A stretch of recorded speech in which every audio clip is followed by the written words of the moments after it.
Алматы облысы, Қарасай ауданы, Шқоңыр орта мектеп-гимназиясының бастауыш сынып мұғалімі Хамитова Жансая Дүйсеновна.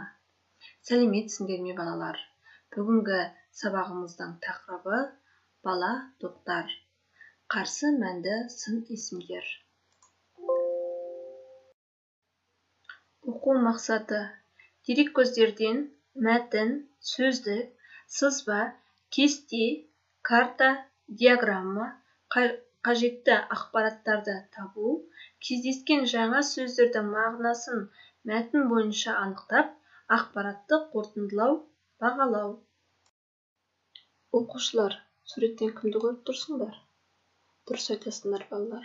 Бұл қазақтың тұңғыш ғарышкері Тоқтар Әубәкіров. Жас кезінен алдына қалайда ұшқыш болуды мақсат етіп қойған арманшыл жандардан бірі Тоқтар Әубәкіров 1946 жылы 27 шілдеде Қарағанды облысының 1 Май ауылында туған. Ата-анасынан жаста жетім қалған ол апасының қолында тәрбиеленеді. Тоқтар үшін өзі балалық шағын өткізген аяулы мекенін көк жүзінен көру арман болды. Ол Қазақстанның тұңғыш ғарышкері. Механика зауытында токыр болған балаң жігіттің есімі кейін құрмет кітабына алтын әріппен жазылды. Кішкентайымнан өзім ағаштан жонып самолет істейтін. Мынау ауылда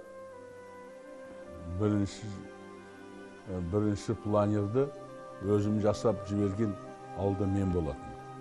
Өзім жасадым. Ешқай жерде ештеңе жоқ. Қазір уақытта магазинге барып сатып аласың, анау. Содан кейін оны клейт етіп жібере саласың. Ал жерде өзім ойлап, өзім жасап, сол самолеттерді өз қолыммен жіберген өзі сол ауылда мен болады. Ол 1969 жылдан бастап Кеңес одағы әскери әуе күштеріне араласа бастады. 1976 жылы Мәскеудегі ұшқыш сынақшылар мектебін бітіріп, 1979 жылы Мәскеу авиация институтын тәмамдады. 1990 жылы ғарышкерлер құрамына алынды. 1991 жылы 2 сәуірде Кеңес одағы ғарышкерлер даярлау орталығында ғарышқа ұшу дайындығына кірісіп, 2 қазанда Байқоңырдан Союз ТМ-13 кемесімен ғарышқа ұшты.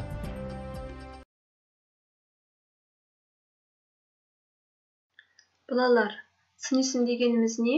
Есімізге түсірейікші.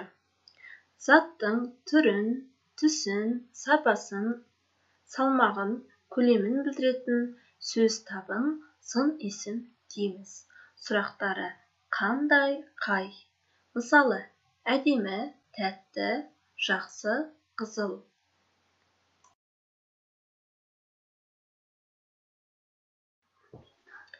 Енді сызбада берілген сөздерге назар аударайық.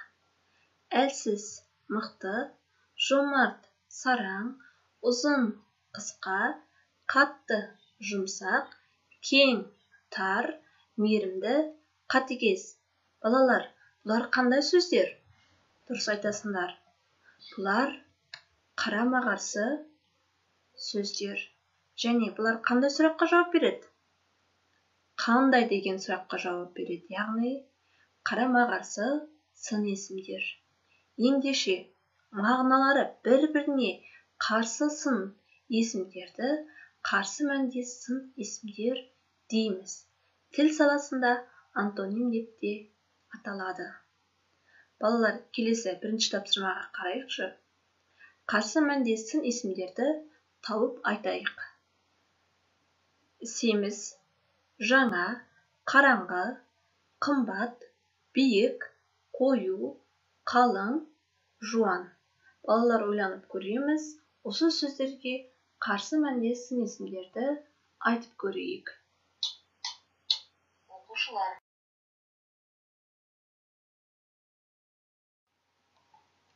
Оқушылар, ойланып болсаңдар, қарсы мәндес сын есімдерді бірге атайық. Семіз сөзіне қарсы мәндес сын есім арық. Жаңа, ескі, қараңғы, жарық. Қымбат, арзан. Биік, аласа. 'Қою', 'сұйық'. 'Қалың', 'жұқа'. 'Жуан', 'жіңішке'. 'Жуан', 'жуан'. 'Қою', 'сұйық'. 'Қалың', 'жұқа'. 'Жуан', 'жіңішке'. 'Қою', 'сұйық'. 'Қалың', 'жұқа'. жіңішке.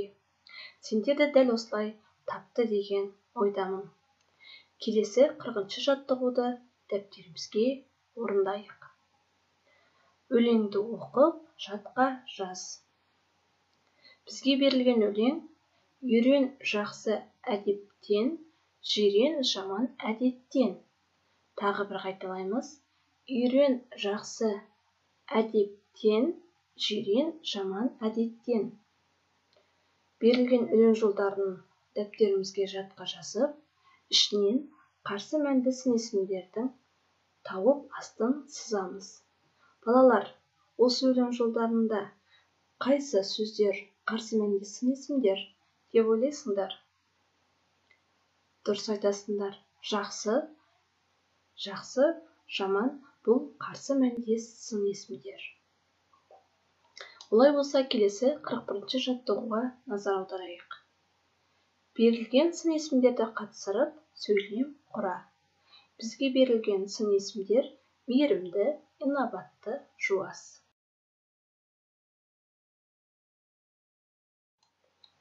Үй тапсырмасы 40-шы жаттығу. Мақал-мәтелдің қатесін түзеп жаз. Сын есімдерді тап. Үлкен кісі қостар, кіші кісі бастар. Бұл мақал-мәтелді түзеп жазатын болсақ: үлкен кісі бастар, кіші кісі қостар. Осы мақалдағы қарсы мәнде сөз үлкен, кіші. Дәл осылай қалған мақал-мәтелдерді жазамыз. 42-ші жаттығу.